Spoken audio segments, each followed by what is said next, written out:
Joining me from Capitol Hill, Congressman Tom Price, Republican from Georgia and a member of the Financial Services Committee.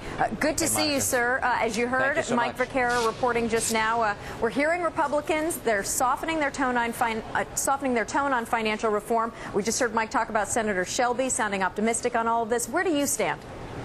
Well, I think we all appreciate that there are some changes that need to be put in place. In fact, from the House Republican standpoint, we put positive reforms on the table way back last July because we believe that the bailout mentality, the bailout culture has to end. We don't see that happening in the President's bill or in Senator Dodd's bill. We think that the issues of Fannie and Freddie, the entities that by and large got us into the mess that we're in right now, aren't addressed at all, and we think they need to be addressed.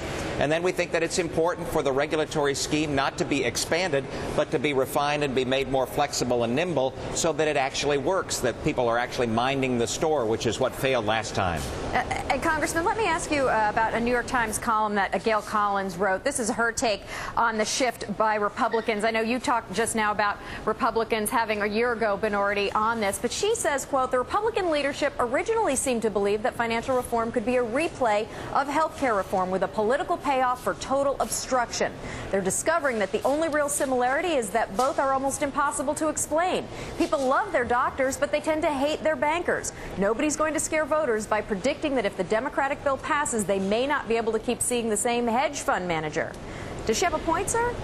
Well, I think the point that ought to be made is that there's not a reservoir of trust out there across this land in either this administration or certainly this Congress. So they see a stimulus bill that's been passed with no jobs created, in fact, jobs lost, a health care bill that's passed that they don't believe is going to address the specific problem, and now we're looking at a financial reform bill, which is actually a bailout protection bill out of the administration and the Democrats in Congress, as opposed to one that truly solves the problem. And that's the important take-home message, that there are positive solutions to this. H.R. 3310 is the bill that we put on the table, as I mentioned, that makes it so that there are no more bailouts. The American people are tired of bailouts. They don't want any more bailouts, and we ought to put in place a law that makes it so that the government isn't protecting financial institutions.